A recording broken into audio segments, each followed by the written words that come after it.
Welcome to trader things. December 25 வாங்க stock market நியூஸை பார்க்கலாம்.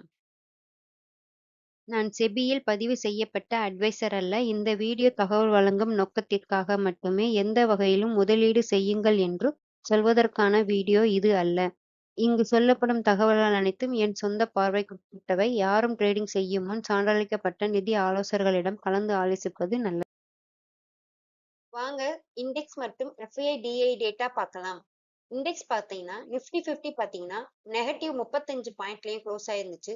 சென்செக்ஸ் பார்த்தீங்கன்னா நெகட்டிவ் 116 பாயிண்ட்ல க்ளோஸ் ஆயிருக்குது. பேங்க் நிஃப்டி பார்த்தீங்கன்னா நெகட்டிவ் 115 பாயிண்ட்ல க்ளோஸ் ஆயிருந்துச்சு. இது நேற்றுக்கான டேட்டா.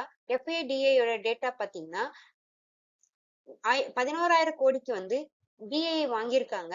செல் பாத்தீங்கன்னா 8,500 கோடிக்கு வந்து செல் பண்ணிருக்காங்க. குட் பையர்ஸா இருக்காங்க 2,500 கோடிக்கு. எஃப்ஐ பாத்தீங்கன்னா 4,637 கோடிக்கு வாங்கியிருக்காங்க. செல் பாத்தீங்கன்னா 6,631 கோடிக்கு வந்து செல் பண்ணிருக்காங்க. நெட் செல்லரா இருக்காங்க 1,993 கோடிக்கு நெட் செல்லரா இருக்காங்க.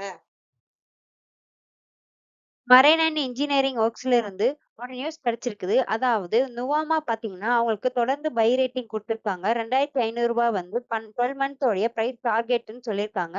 40% வரைக்குமே அதனுடைய ஷேர் பிரைஸ் வந்து இன்க்ரீஸ் ஆகுறதுக்கு அதிக வாய்ப்பு இருக்குன்னு சொல்றாங்க. இப்ப எவ்வளவு ரன் ஆயிட்டு இருக்குதுன்னா 1,818 வந்து ஷேர் பிரைஸ் வந்து ட்ரேட் ஆயிட்டு இருக்குது. இந்தியோ பிளைட்ஸ்ல இருந்து என்ன சொல்லியிருக்காங்கன்னா, இந்தியோ பிளைட் பாத்தீங்கன்னா இப்ப வந்து ரீசெண்டா வந்து ஆபரேஷன்ஸ் எல்லாமே ஸ்டெபிலைஸ் ஆயிருக்குதுன்னு சொல்லியிருக்காங்க. இப்ப பாத்தீங்கன்னா கிறிஸ்துமஸ் நியூ இயர் வர்றதுனால நிறைய பேர் பாத்தீங்கன்னா விடுமுறை காலத்தினால வந்து பயணிகள் வந்து சமாளிக்கிறதுக்காக கூடுதல் பிளைட்டை வந்து இயக்கிக்கோன்னு கம்பெனி சைட்ல இருந்து சொல்லிட்டு இருக்காங்க. ஸோ 2026ல பாத்தீங்கன்னா இன்னொரு ஒரு லாங் ரூட்டோடைய தொடக்க போறோம்னு சொல்லியிருக்காங்க. இந்தியா மற்றும் கிரீஸ் வரைக்குமே செல்லக்கூடிய லாங் ரூட் வந்து தொடங்க போறதா வந்து இந்தியோ சைட்ல இருந்து சொல்லியிருக்காங்க.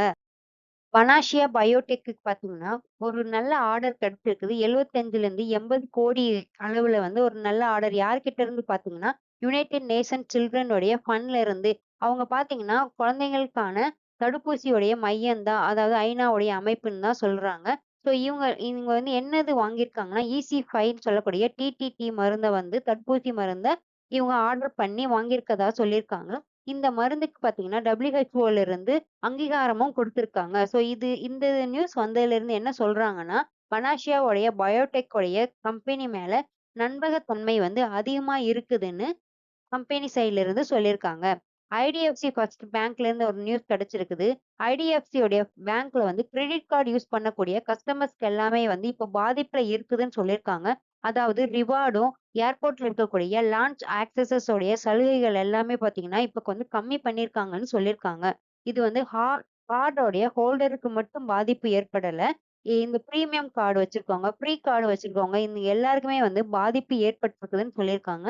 இந்த நியூஸ் வந்தோடனே ஐடிஎஃப்சியோடைய ஃபர்ஸ்ட் பேங்க் வந்து இன்னைக்கோட ஷேர் பாத்தீங்கன்னா சரிவுல தான் முடிவடைஞ்சிருக்குது. மாருதி சுசுகியில இருந்து ஒரு நியூஸ் கிடைச்சிருக்குது. அதாவது மாருதி சுசுகி பாத்தீங்கன்னா நியூசிலாந்துல வந்து பிரான்சஸ் உடைய காரோடைய விற்பனை வந்து ஸ்டாப் பண்ணி வச்சிருக்காங்கன்னு சொல்லியிருக்காங்க.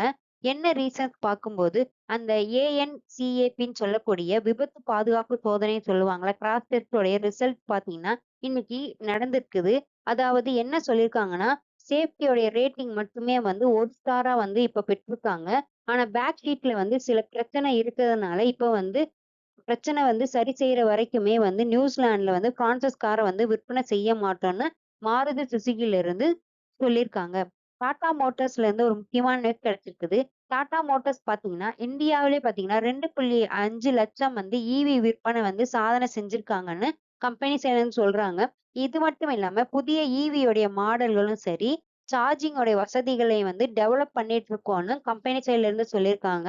EV உடைய மாடல்களே வந்து நாங்க லீடரா இருப்போம்னு டாடா மோட்டார்ஸ் சொல்றாங்க. இன்னொன்னு வந்து காமனான நியூஸ் தான் இது. 2026ல வந்து கார் வாங்குறவங்க யார் யாருக்கோ இது எல்லாமே அவங்களுக்கு தான். அதாவது ஸ்டீலும், அலுமினியம் காரோடைய பார்ட்ஸோட விலை எல்லாமே வந்து கொஞ்சம் கொஞ்சமா இன்க்ரீஸ் ஆயிட்டே இருக்குது. ஸோ இந்த இன்க்ரீஸ் ஆகுறனால கம்பெனி 2026ல வந்து காரோட கம்பெனியும் சரி, என்ன சொல்றாங்கன்னா, காரும் சரி, பைக்கும் சரி, இந்த விலைய வந்து கொஞ்சம் கொஞ்சமா வந்து உயர்த்துவோம்னு காரோட கம்பெனி சைடுல இருக்கவங்க எல்லாமே வந்து பிளான் பண்ணிட்டு இருக்கதா சொல்லிட்டு இருக்காங்க. கோத்ரேஜ் ப்ராப்பர்ட்டில இருந்து நியூஸ் கிடைச்சிச்சு. கோத்ரேஜ் ப்ராப்பர்ட்டி பார்த்தீங்கன்னா, 2600 கோடி மதிப்பிலான வந்து வீட வந்து ஹைதராபாத்ல ஃபர்ஸ்ட் இயர்லயே சேல் பண்ணியிருக்கதா சொல்லியிருக்காங்க. 2026ல பார்த்தீங்கன்னா, 6 மாசத்திலேயே மொத்த சேல்ஸோட புக்கிங் பார்த்தீங்கன்னா, 15,587 கோடி வந்து சேல் பண்ணியிருக்கதா சொல்லியிருக்காங்க. இதுக்கு முன்னாடி இயர்ஸ்ல பார்த்தீங்கன்னா, 13,835 கோடி மட்டும் தான் நாங்க சேல் பண்ணோம். இப்ப பார்த்தீங்கன்னா, 13% வளர்ச்சி வந்து கம்பெனி சைடுல அதிகமா இருக்குதுன்னு கோத்ரேஜ் ப்ராப்பர்ட்டி சைடுல இருந்து சொல்லியிருக்காங்க. ஃப்ரைடேஸ் ஃபார்மாவுடைய சயின்ஸ்ல வந்து ஒண்ணு சொல்லியிருக்காங்க. இன்னைக்கு பாத்தீங்கன்னா யூஎஸ்ல இருக்கக்கூடிய யூனிட்ல பாத்தீங்கன்னா எஃப்டிஏ வந்து ரைட் பண்ணியிருக்காங்க. ரைட் பண்ணதுல 4 குறைபாட கண்டுபிடிச்சிருக்கதா வந்து எஃப்டிஏ வந்து சொல்லியிருக்காங்க. அது என்னன்னு பாத்தீங்கன்னா இன்டர்னலோடைய ப்ரொசீஜர் வந்து சரியா அவங்க வந்து பின்பற்றலன்னு சொல்லியிருக்காங்க. For example documentation, SOP, cleaning உடைய ரெக்கார்டு, டெஸ்டிங் டாக்குமெண்ட் எல்லாமே வந்து கொஞ்சம் பிழைகளா இருக்குதுன்னு எஃப்டிஏ வந்து சொல்லியிருக்காங்க. ஸோ ஆனா கம்பெனி சைட்ல இருந்து சரி என்ன சொல்றாங்கன்னா, அவங்களுடைய உற்பத்தி சரியும் மருந்தோட இது வந்து எந்த பாதிப்புமே இல்லன்னு கம்பெனி சைட்ல இருந்து சொல்லியிருக்காங்க. சாத்விக் கிரீன் எனர்ஜில இருந்து ஒரு நியூஸ் கிடைச்சிருக்குது. அதாவது சாத்விக் கிரீன் எனர்ஜியோடைய சிஇஓ பார்த்தீங்கன்னா, பிரசாந்த் மாத்தூர் வந்து என்ன சொல்றாருன்னா, இந்தியாவுல 2025ல வந்து சோலாரோட இன்ஸ்டாலேஷன்ஸ் பார்த்தீங்கன்னா, 50 ஜிகாவாட்டுக்கு மேலவே கடந்து போயிடுச்சுன்னு சொல்லியிருக்காரு. ஸோ அது மட்டும் இல்லாம அவங்களுடைய கம்பெனியோட ஆர்டர் புக் பார்த்தீங்கன்னா, குவார்ட்டர் 3ல வந்து அதிகமா ஆகுறதற்கு அதிக வாய்ப்பு இருக்குன்னு சொல்லியிருக்காங்க. அவங்களுடைய ரெவென்யூ குரோத் பார்த்தீங்கன்னா 80%க்கு மேலவே வந்து நாங்க எக்ஸ்பெக்ட் பண்றோம்னு சொல்லியிருக்காங்க. ஸோ இது வந்து ஸ்ட்ராங் டிமாண்டா இருக்குதுன்னு சொல்லியிருக்காங்க. அது மட்டும் இல்லாம இப்ப வந்து பார்த்தீங்கன்னா, சோலாரோடைய பேனலோட பிரைஸஸும் சரி, ரைசிங் இன்ஸ்டாலேஷன்ஸ் எல்லாமே வந்து குரோத் ஆகிட்டே இருக்குது. ஸோ அதனால ஸ்ட்ராங் டிமாண்ட் அதிகமா ஆயிருக்குது அப்படின்னு கம்பெனி சைட்ல இருந்து சொல்லியிருக்காங்க. 2026க்குள்ள பார்த்தீங்கன்னா, முடியறதுக்குள்ள பார்த்தீங்கன்னா, எங்களுடைய ரெவென்யூவோட டார்கெட்ட நாங்க அச்சீவ் பண்ணிடுவோம்னு சாத்விக் கிரீன் எனர்ஜில இருக்கக்கூடிய சிஇஓ பார்த்தீங்கன்னா சொல்லியிருக்காரு. சுப்ரீம் இண்டஸ்ட்ரியோடைய லிமிடெட்ல இருந்து ஒரு நியூஸ் கிடைச்சிச்சு. சுப்ரீம் இண்டஸ்ட்ரி லிமிடெடுக்கு பார்த்தீங்கன்னா, இன்னைக்கு 54 கோடி வந்து ஒரு ஆர்டர் கிடைச்சிருக்குது. யார்கிட்ட இருந்து பார்த்தீங்கன்னா, பிபிசிஎல்ன்னு சொல்லக்கூடிய அவங்க பார்த்தீங்கன்னா 2 லட்சம் எல்பிஜி சிலிண்டர் வந்து வாங்குறாங்க. அதுக்கான ஆர்டர் தான் இது. ஸோ இந்த கம்பெனி சைட்ல இருந்து என்ன சொல்றாங்கன்னா, ஆர்டரோடைய புக் வேல்யூ பார்த்தீங்கன்னா, இன்க்ரீஸ் ஆகும்னு கம்பெனி சைட்ல இருந்து சொல்லியிருக்காங்க. அது மட்டும் இல்லாம இன்னைக்கு பார்த்தீங்கன்னா, ஷேரோட வேல்யூம் பார்த்தீங்கன்னா, அதிகமாகுறதுக்கு வாய்ப்பு இருக்குன்னு சொல்லியிருக்காங்க கம்பெனி சைட்ல இருந்து. என்டிபிசி உடைய கிரீன் எனர்ஜில இருந்து ஒரு நியூஸ் கிடைச்சிருக்குது. அதாவது அவங்க என்ன அனௌன்ஸ் பண்ணியிருக்காங்கன்னா, எக்ஸ்ட்ராவா வந்து சோலாரோடைய எனர்ஜியும் சரி, கிளீன் எனர்ஜி, ஸ்ட்ராங்கரோடைய ரினியூவல் எனர்ஜியோடைய பிசினஸ வந்து நாங்க 69.04 மெகாவாட்ஸ் வரைக்குமே வந்து ஆட் பண்ணியிருக்கோம்னு சொல்லியிருக்காங்க. அதாவது எந்த ப்ராஜெக்ட்ல பார்த்தீங்கன்னா, ஹவ்தா 1 ப்ராஜெக்ட்ல வந்து புதுசா ஆட் பண்ணியிருக்கோம்னு சொல்லியிருக்காங்க. இது பார்த்தீங்கன்னா, கம்பெனியுடைய டோட்டல் கெப்பாசிட்டி பார்த்தீங்கன்னா, இப்ப பார்த்தீங்கன்னா 8 ஜிகாவாட்ஸ் வரைக்குமே வந்து இன்க்ரீஸ் ஆயிருக்குன்னு சொல்லியிருக்காங்க.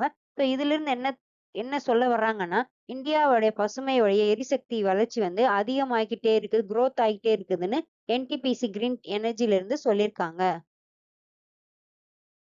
தேங்க் யூ ஃபார் வாட்சிங் அவர் சேனல்.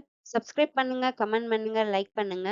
மறக்காம சப்ஸ்கிரைப் பண்ணிடுங்க ஃப்ரெண்ட்ஸ். இது போன்ற ஸ்டாக் நியூஸ் எல்லாமே உங்களுக்கு இமிடியேட்டா வந்து ரீச் ஆகணும்னா, என்னோட சேனல சப்ஸ்கிரைப் பண்ணுங்க. நோட்டிஃபிகேஷன பெல் பட்டன பிரஸ் பண்ணுங்க. தேங்க் யூ ஃபார் வாட்சிங் அவர் சேனல்.